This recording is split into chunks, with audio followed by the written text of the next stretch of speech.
minutes before the end, please, somebody yell at me so we have time so I can give things back to you guys. Okay, so, oh, we don't have video on the screen, sorry. That might help, wouldn't it? So today's going to be a bit of a grab bag. So sort of a bunch of things we need to talk about, some of which came up before, but let's kind of go through in detail. So what does it mean for a function to be increasing?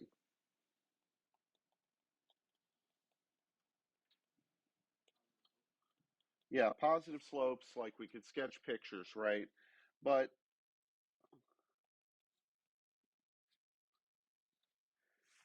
from the perspective of the derivative, what that means, positive slopes, well, what is the slope? The derivative, right? So positive slopes means that the derivative is a positive quantity. And similarly, if it's decreasing,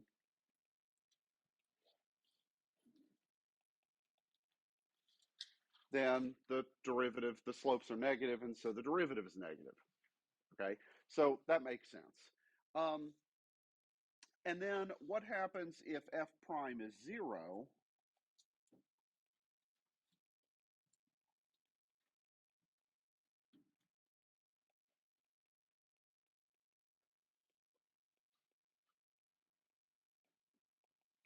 Then it's neither increasing nor decreasing.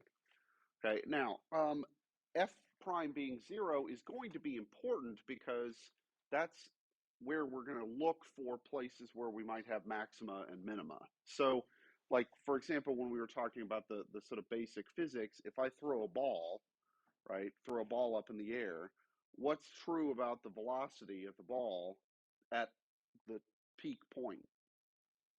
At that instant at the top, it's 0, okay? So I know that I'm at the maximum there because what was true about the velocities? They were positive until it hit the top, and then it hit 0, and then it started falling back down. And so what did I do? I just went through the maximum point of height, okay, as opposed to perhaps a minimum.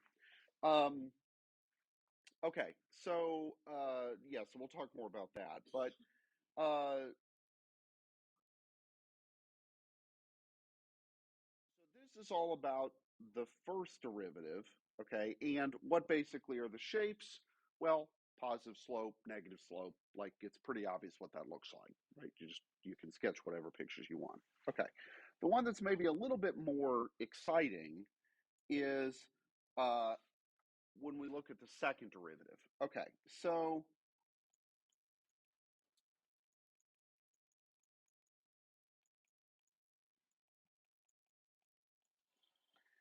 well, if we just think of the original function as being f prime instead of f, then the same sort of thing is true. If f prime is our main function, its derivative is positive, means that the thing that we started with is increasing, okay? So second derivative being positive means that the derivative is increasing, and then we give a name to the original function.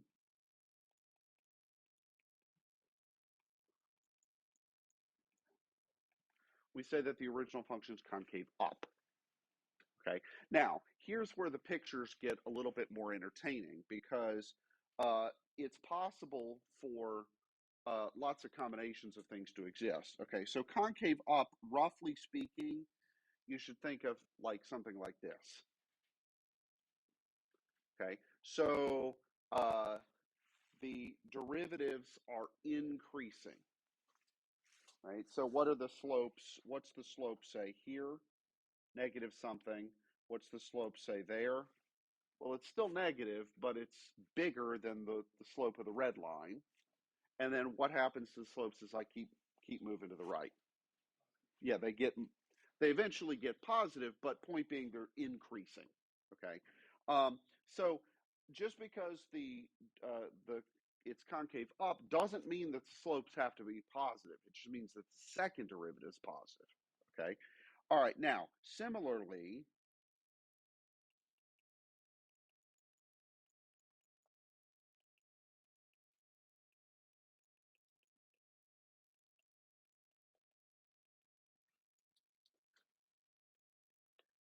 well, if we could do all of this for positive second derivatives, then of course something is going to happen for negatives. And sort of the basic picture to think here is just like a frowny face. Okay, so what's true about the slope here versus the slope, say, here?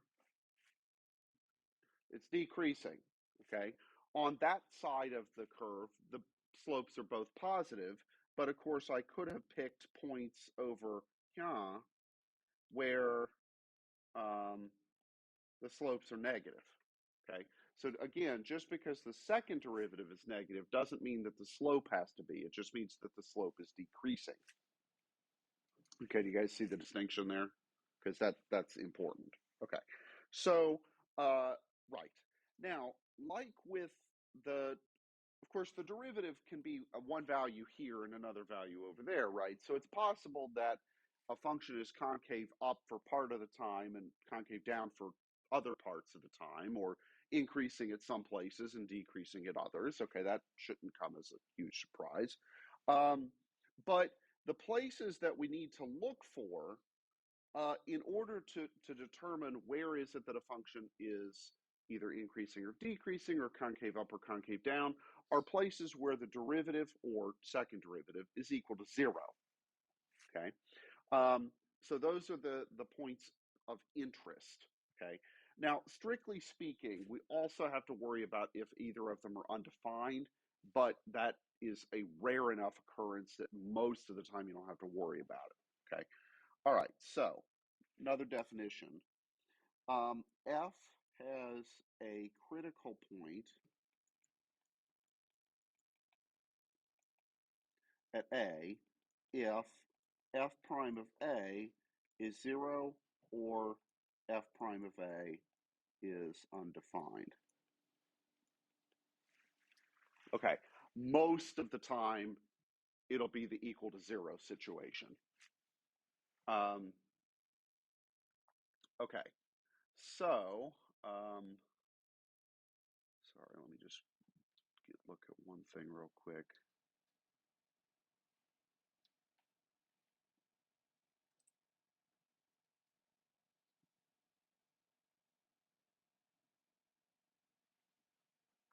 Okay, so the critical points here are going to be important for a couple of reasons. If I want to know, like what's likely going to be the case is that a function is going to be positive, or sorry, its derivative is positive for a whole range of values and negative for some other ones. But the way that I'm going to find what those ranges are is by looking for where does the function make transitions from one state to the other. So finding the zeros or undefinedness places are going to be, that's sort of the beginning of it. Okay, so let's take a quick example here and then kind of think about what's going on. So let me suppose that I have this function.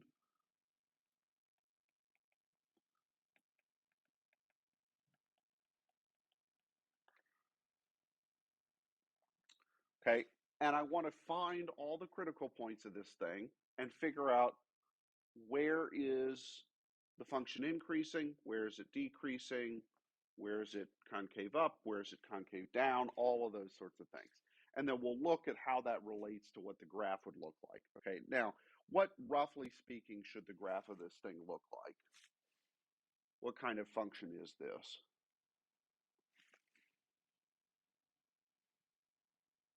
It's a polynomial, right? Okay, what's the degree? It's fifth degree. Okay, so what kind of thing should we expect? Something. Okay, how many humps can there be at most? 4 humps, because it's fifth degree. It's always one lower. Okay, but there may not be exactly 4 humps. It could actually be lower. But roughly speaking, that's what we should expect, is some sort of like, humpy thing. Okay, well, first off, what's the derivative?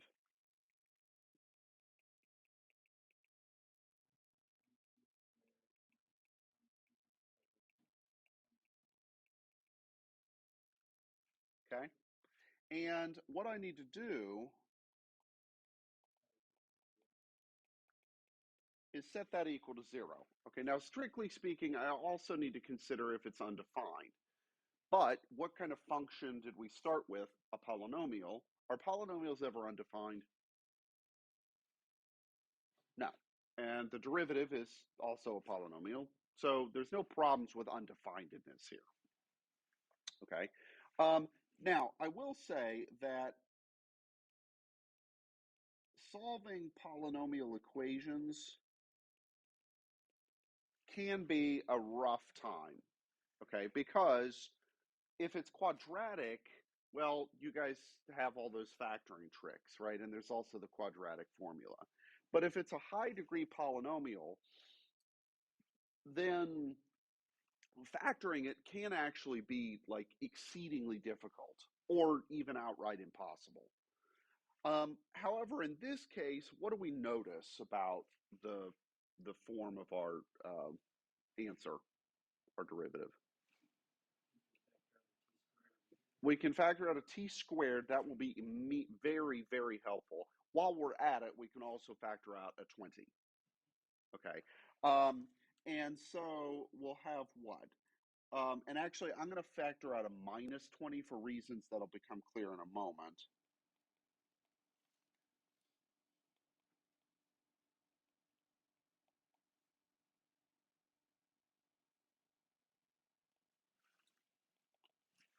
And so we have this. Okay, so I chose to factor out the minus so that on the insides I have t squared rather than minus t squared. Okay. And the reason I did that is because I am monumentally bad at factoring when there's something in front of the t squared that's not a 1. I mean, I can do it, but it makes my brain hurt. So this way I don't have that problem. And I did get the pluses and minuses right, hopefully. Yes? Okay. Okay. So now that that's the case, how does the inside factor here?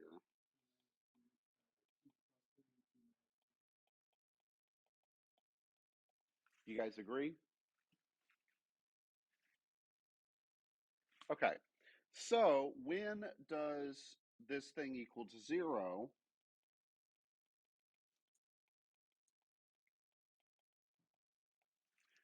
We have three places where this function could equal 0.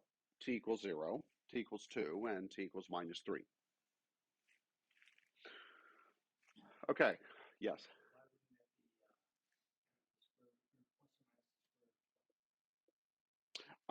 Because everything is multiplied by that entire quantity, right? It's not like 1 minus that or something. Yeah. Okay, so you guys buy that those are the zeros of this thing. Okay, so what it means is that these points are our critical points because they are points that made the derivative 0 or undefined. In this case, they all made it 0. Okay, Gucci? Okay, now those 3 points are going to be of interest, and we're going to have to figure out, well, what's going on there? Okay, now keep those points in mind because let's hop over to, actually, I'll just use Wolfram Alpha for this one. Um,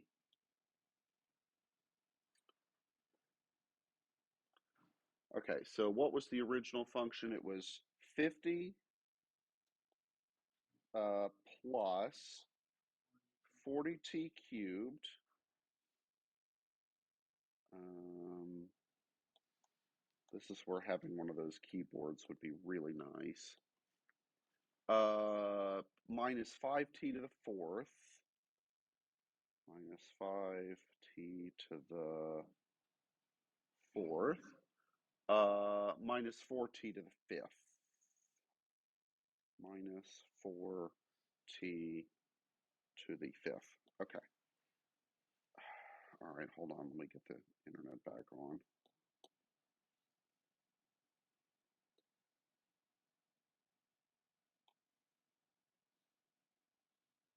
Maybe I should start complaining about Ed Jerome on Yik Yak. Come on, let's go Gadget Wi-Fi. Okay, excellent.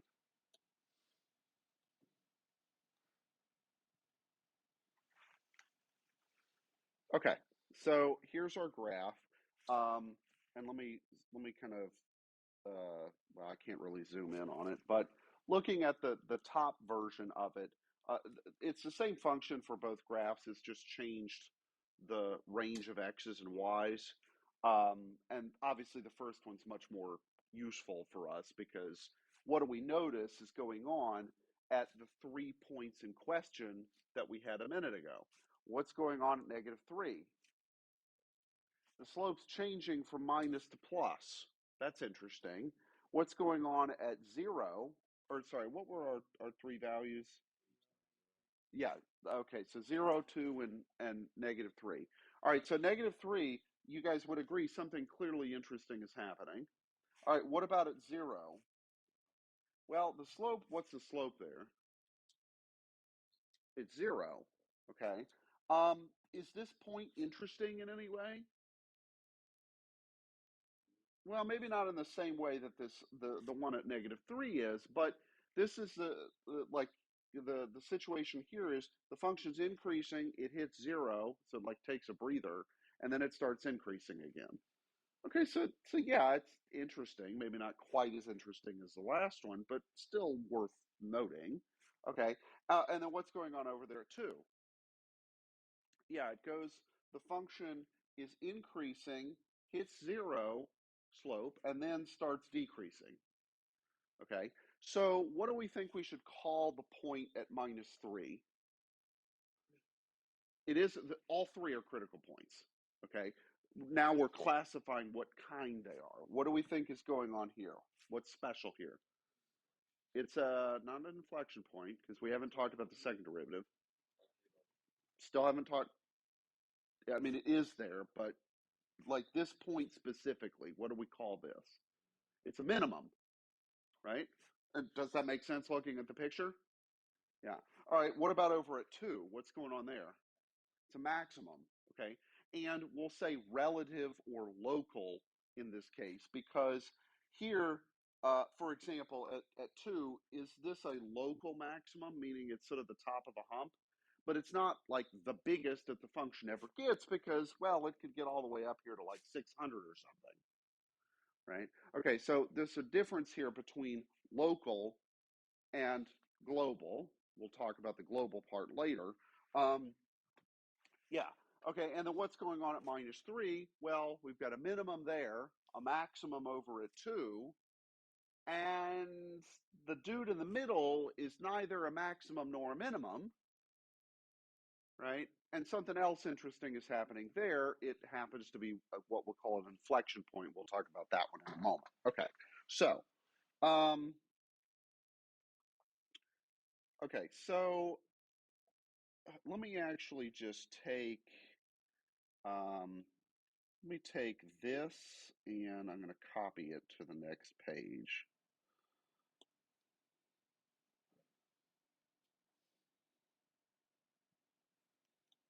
The magic of digital teaching. Okay, so that was the same thing that we had a minute ago. We've already found our critical points. Okay, and now what I want to do is say what is the value of this thing at -3, or not -3, sorry. Um,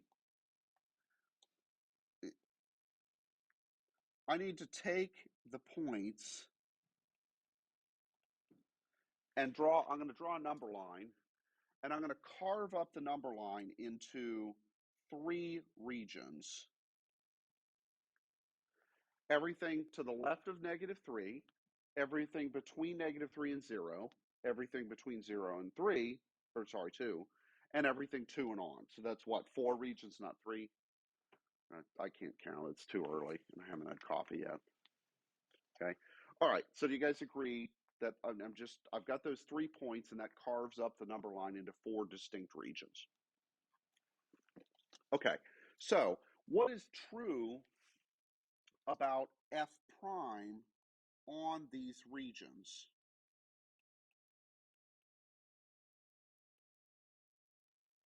okay?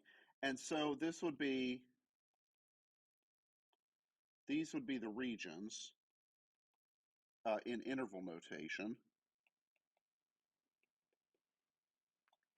right? I've got those four dudes, okay? And on each of those, well, okay, so let me put the F prime actually down below here.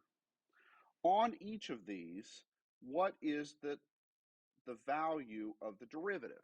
Okay, now at the border points between each interval, the derivative is 0, right? That's how we found the border points in the first place.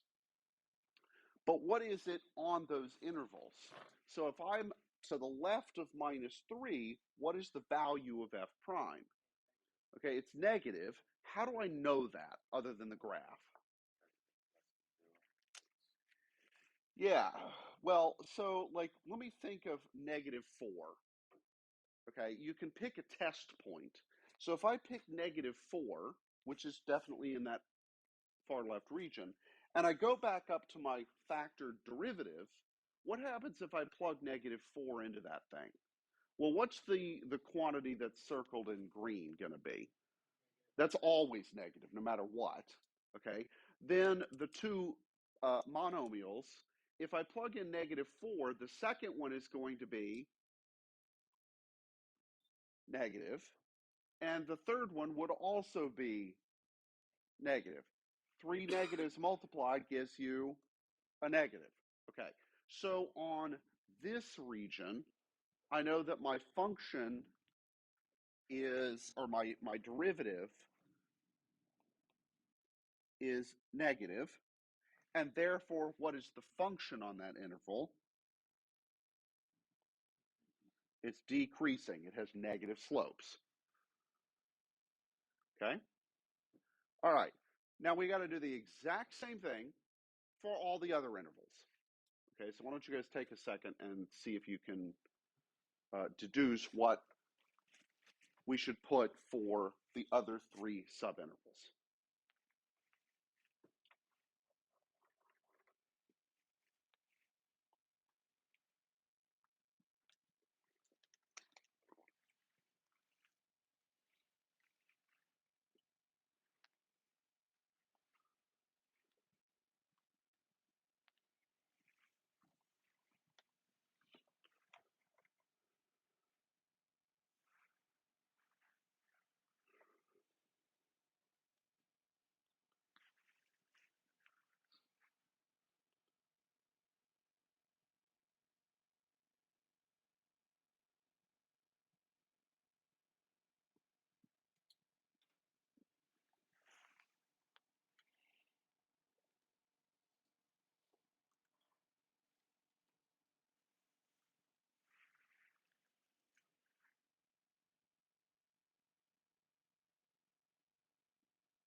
Okay, so from -3 to 0, what's going on there?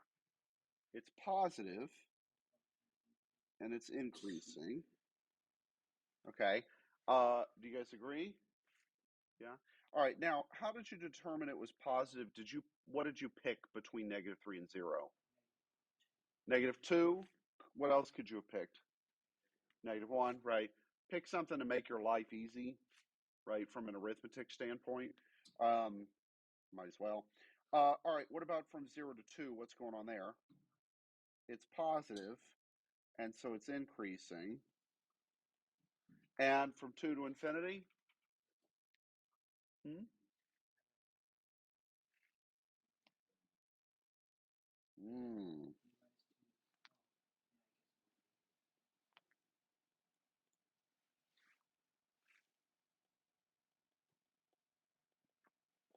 Okay, so we had decreasing, increasing, it took a breather, then it kept increasing, and then it turned around and decreased. Okay, now let's look at the graph here in a second and make sure, does that jive? Right, does this look correct based on this? Were we decreasing, increasing, take a breather, keep increasing, then turn around and decrease? that look good? Okay, so having the graph obviously as a bullshit detector is handy, but notice that we were able to answer almost all of this without actually looking at the graph. Okay, so what does this mean?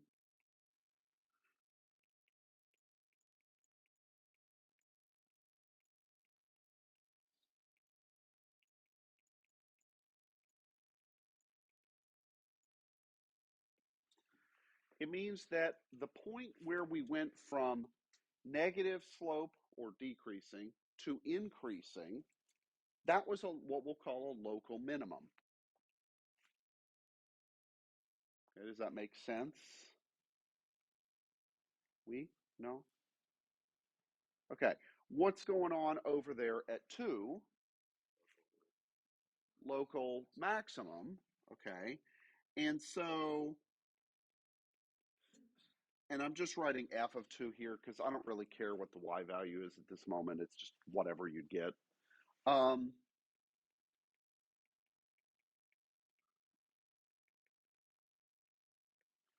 Okay, so we have one local minimum and one local maximum. Okay, so those are places where you are at a critical point and you have to change from one state to the other. Okay, so either from increasing to decreasing or decreasing to increasing. And depending on which way you're switching, that tells you whether it's a maximum or a minimum. Because a minimum, you go from decreasing to increasing. A maximum, you go from increasing to decreasing the other direction, or the other change. Yeah, totally. So for example, if I had something like this, then local max, local max, local max, local min, local min, local min. Okay, now just the way I drew my squiggles, it looks like some of them have the same y values as others, but like this squiggle down here at the bottom, no. So yes, it is completely possible for you to end up with a whole buttload of local maxima or local minima. And nope, they don't. And this is why we use the word local, because it's sort of in a small region around that point, it's the lowest point. It's not necessarily the lowest point tout suite over the entire range of the function. Those we'll call global maxima or minima. We'll talk about them later. Yeah. Ah, no, because we actually discovered one right here with our function. What's going on at 0? It plateaued, but then kept going up. In general, uh, well, we didn't need to graph it because when we carved up our number line, what happened at 0? The derivative there was 0, but to the left and to the right of it, what was it doing? Yeah, so it's increasing, and then it kept increasing. Yeah, you got to make the number line thing here to kind of, if you don't have a graph, right? If you got a graph, this is obvious, but um, I mean, yeah. Okay, now it turns out that point is interesting for a different reason that we'll talk about in a moment, but it's neither a maximum nor a minimum. Okay, because on one side it's a minimum, on the other side it's a maximum, so it's kind of half of each, but that doesn't really, yeah. Okay, so yes, it's completely possible to have a whole boatload of these things, and the y values could be whatever, right? And the y values don't have to be the same. In fact, quite most of the time they're not. And this is why we attach the adjective local here, because we're not talking about the entire range. We're just talking about sort of right around that point, what's going on. Okay. Okay. Now, the other thing is hashtag liberal arts college. What is if you have multiple, so I've got a local minimum. Let's just say there's one of them. Now you have 5 of those things. What do you call those 5 things? Local, what is the plural of minimum? Minima, not minimums. Huh? Because Latin, damn it. Okay. Yes. So if you ever write minimums or maximums, um, be prepared to lose points. Okay. Yeah, it's just a Latin thing. So sorry. Um, you guys have all taken Latin, right? I think that Latin should be like a required course for all students at Wabash College. Huh? It's a good thing I'm not the dean. Oh man, things would be so much different if I were the dean. Because in addition to taking Latin, the other thing that all the freshmen would have to do is, well, yes, but they'd also have to take shifts manning the valet parking booth that would be installed in front of the chapel, and all faculty would just drive up and get out of their car, and then the freshmen would go park it, and wouldn't that be great? Huh? The valet parking? Well, there is that, right?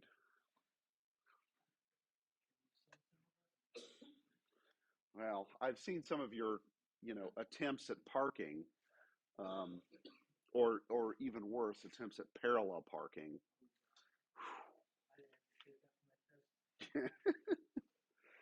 Yeah.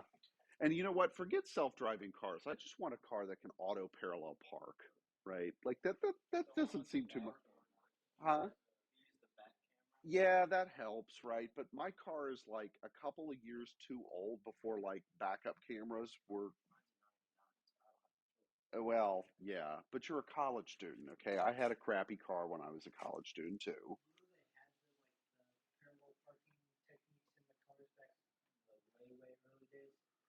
Uh, yeah, they had like, yeah, like the thing would rotate and it would just slot in or whatever. Yeah, or curb feelers. Anybody ever heard of those? They're like these little spring protrusions that you'd put on the sides of your cars, and when you heard them scraping up against the thing, you knew that you were right at the curb without actually hitting it. Well, I know that's what most people do, right? So, okay. So let's see what's going on here at zero because something else is interesting. All right, so let me go back and let me just let me take. I'm going to copy this part, um, and for reasons that'll be clear in a moment, I don't want to actually work with the factored form. I want to work with the unfactored form now. Because now what I want to do, oops, is look at the second derivative. Okay, and we factored it to make it easier to solve, to set that thing equal to zero, but taking the derivative of a factored thing would be like product rule city, and I don't need to do that, right? Because we've got the unfactored form. All right, so what's the second derivative in this case? 240t minus 80t cubed. Yes? Okay, what can we factor out this time? We can factor out a 60. Well, maybe not a 60, but definitely a 20. Okay. Um, no. 5 out of 3 Americans are bad at fractions. Um, so let's factor out a negative 20t. Huh? You never heard that one? Yeah. Yeah. Um, well, uh, yeah.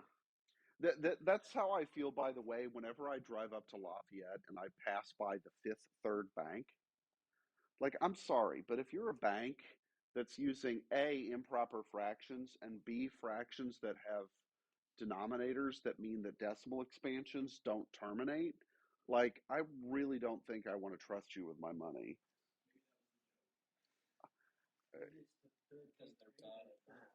Yeah, but yeah, that's not funny.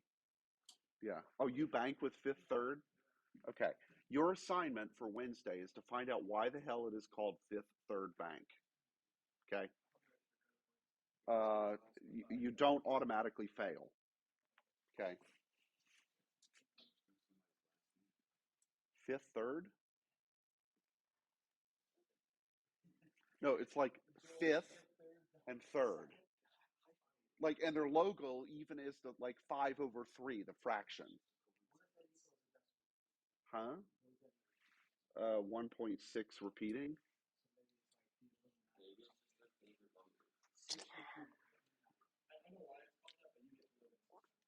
Until Wednesday.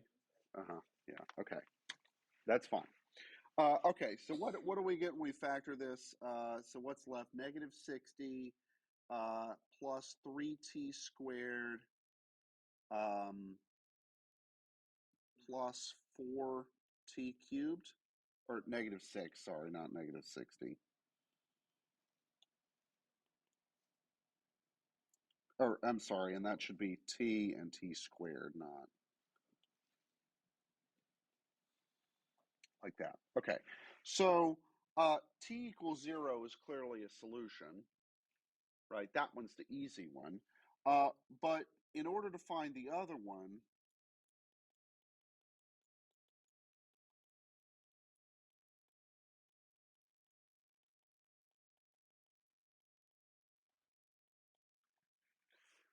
let's look at the other one. Well, I need to factor that thing, right? So here's my rule of thumb for factoring. I give myself 5 seconds to do it. If I cannot do it in 5 seconds, I go directly to the quadratic formula. Okay? Because then what that can reveal is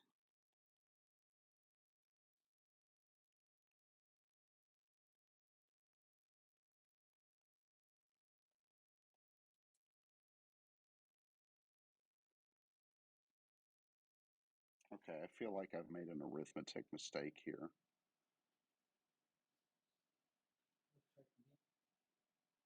B squared minus 4ac. Huh? Is 12, not 6. Okay, that would help. That would explain it because I feel like I've still messed something up though because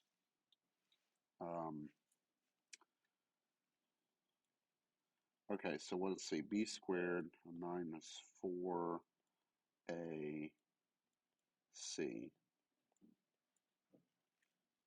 all over 8. Okay, so the reason that I'm going to go directly to the quadratic formula here is it's very possible that the thing doesn't actually factor at all, right? Which would occur whenever the roots are imaginary quantities. And the quadratic formula makes it really obvious when you have imaginary roots. Yes? Because how do you know that you have imaginary roots if the quantity underneath the square root is a negative quantity?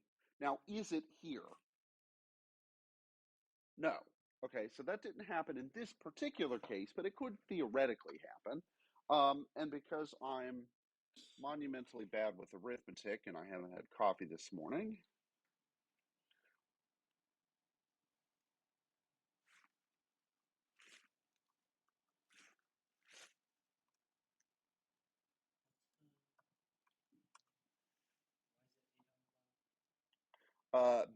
so what's the quadratic formula?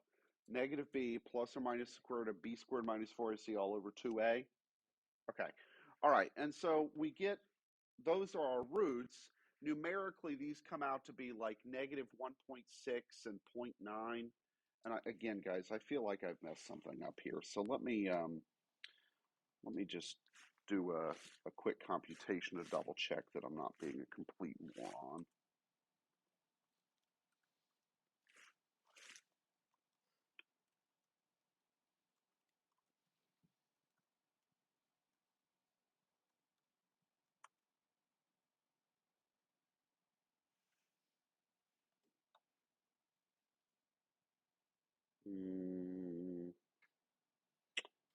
Okay, I made a mistake somewhere because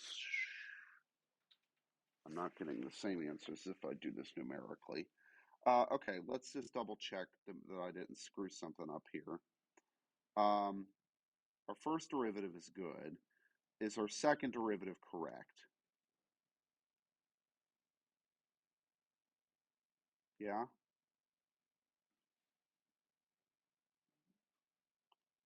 Okay, then what did I mess up here, guys?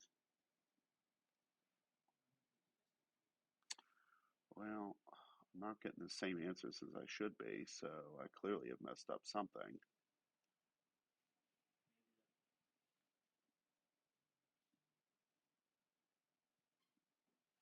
All right, hold on.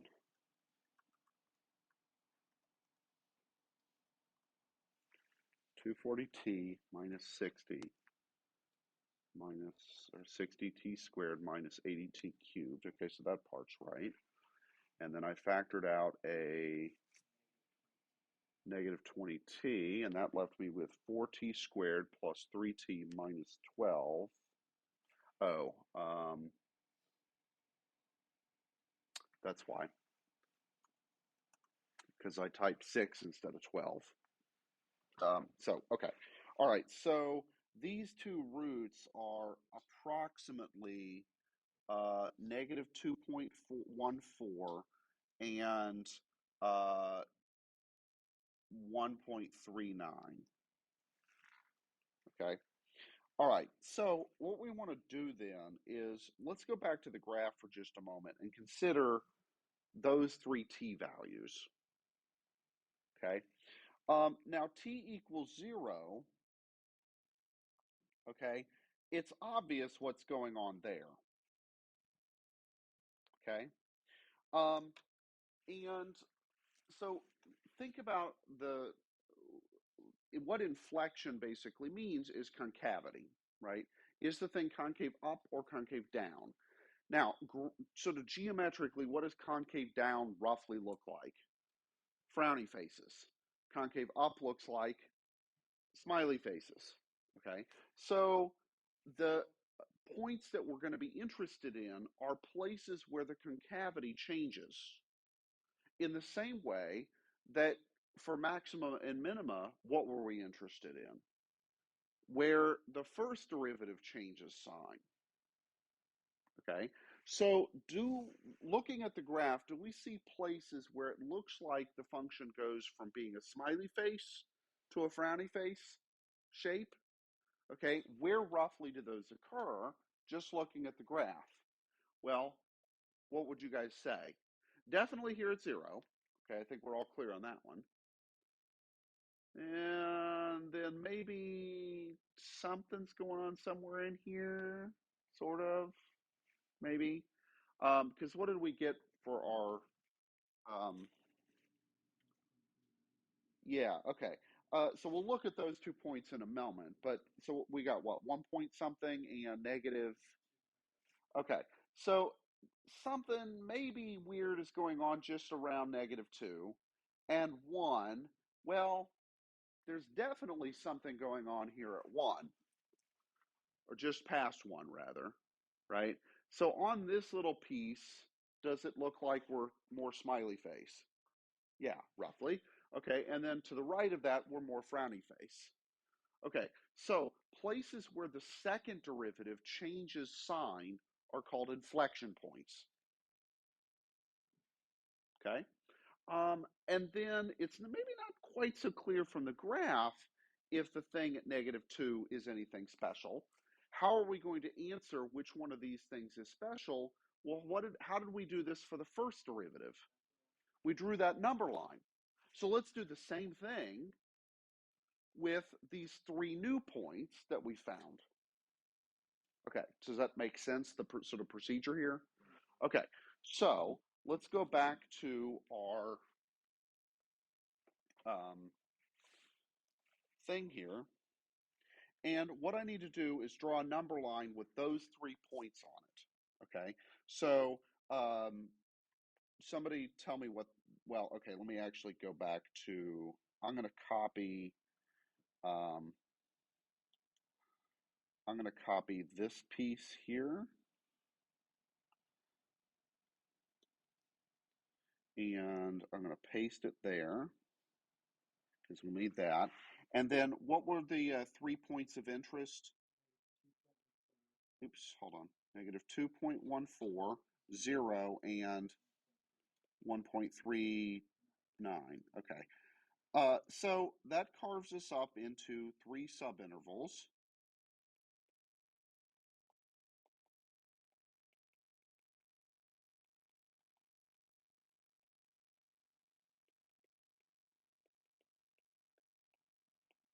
Okay. 3 points carves us up into 4 subintervals. Yeah. And now we need to pick a point out of each of these intervals to test. And again, make the arithmetic nice. So I'm going to pick -3, -1, 1, and 2. Okay. And now what I'm going to do is I'm going to plug all of those into f prime. Okay. And what I need to answer is, do we have a positive or a negative quantity?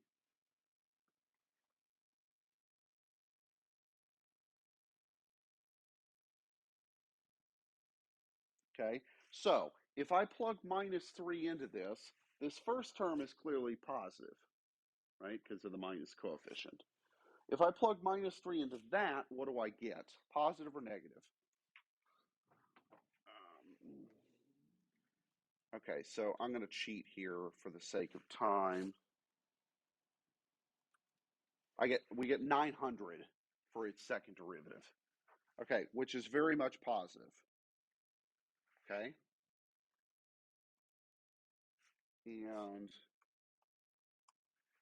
here we get negative.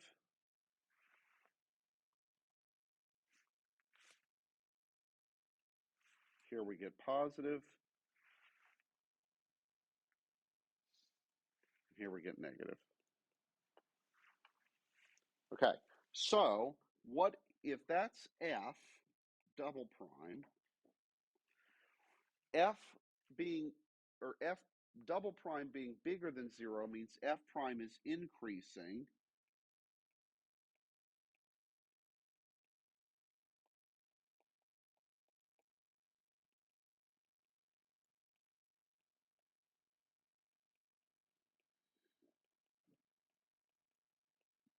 Okay, and that means then that the original function is concave up or down depending. Okay, so what happens at this -2 point whatever? Do we go from concave up to concave down? That is an inflection point when it switches concavity. All right, what about from here to here? Do we switch concavity? Yeah. What about from here to here? Okay, so we have found 3 inflection points.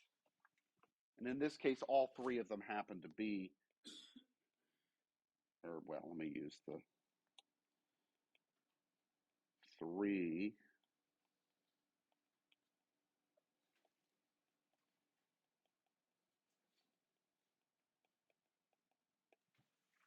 Okay. All right, now, so each one individually is an inflection point, or sometimes you'll see it written as a point of inflection. Pop quiz, what is the plural of point of inflection? Points of inflection. Okay. All right, so it's kind of like, what's the plural of attorney general? Attorneys general.